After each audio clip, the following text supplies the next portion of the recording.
బిల్లును పునఃపరిశీలించాలని నిపుణులు. ఐటీ కంపెనీలకు భారీ నష్టమైన ఆందోళన. రాజ్యాంగ వ్యతిరేక bill. Mohan Das Pai. IT కంపెనీలు బెదిరించేలా ఉంది. అసోచాం. సాఫ్ట్వేర్ కంపెనీలు తరలిపోయే ప్రమాదం. నాస్కాం నిపుణులతో చర్చిస్తాం మంత్రి ఎంబీ పాటిల్. బిల్లుపై నిర్ణయం తాత్కాలిక వాయిదా. సీఎం ట్వీట్ అంటూ.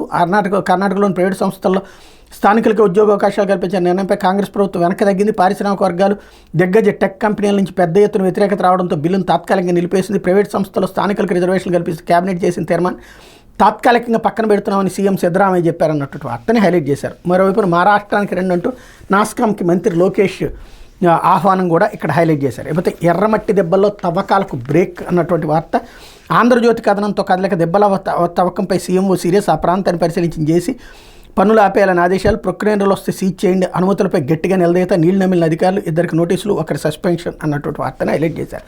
ప్రొక్లైనర్లు ఇదివరకు అయితే ఇసుక సీజ్ చేసేవాళ్ళు కదా, ఇప్పుడు ఎందుకు చేయలేదన్నదే తెలియదు. అసలైనటువంటి వాళ్ళు వదిలేసి కింద అక్కడ ఉన్నటువంటి సిబ్బంది, అది కూడా అక్కడ ఉంటారా వాళ్ళు, సచివాలయంలో కూర్చున్న సిబ్బందిని సస్పెండ్ చేశారు. అసలు తవ్వుకుపోయింది ఎక్కడికి, అదంతా కనబడదా? శుభ్రంగా అది ఎర్రమట్టే కాబట్టి ఆ ఆధారాలతో సహా ఉంటే ఎక్కడ దాకా వెళ్ళింది అది అన్నటువంటిది. అంటే ఎవరినో కాపాడుతున్నారు, అది అసలు పాయింట్. లేకపోతే అవే కుట్రలు. జగన్ శాఖల్లో తిష్ట వేసిన జగన్ వీరభక్తులు. కొత్త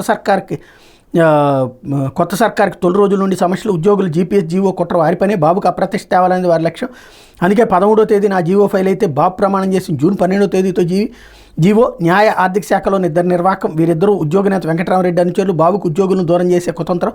గతంలో నీవే ఎత్తులు, అదే టెక్నిక్ వాడినవైన వివాదాస్పద జీవోని రద్దు చేసిన ముఖ్యమంత్రి అంటూ. ఇది తప్పు కాదు, ఓపెన్గా ఒక గేమ్ నడిచింది. పాత డేట్తో జీపీఎస్ ఇచ్చేయాలన్నటువంటిది. అది అధికారుల మీదకి ఎందుకు తోసేయడం? వాస్తవంగా రాష్ట్ర ప్రభుత్వం పాలసీ ఏం తీసుకుందని ఇప్పుడు ఎబియన్స్లో పెట్టారు. What next policy? ఓపీఎస్ ఇస్తారా?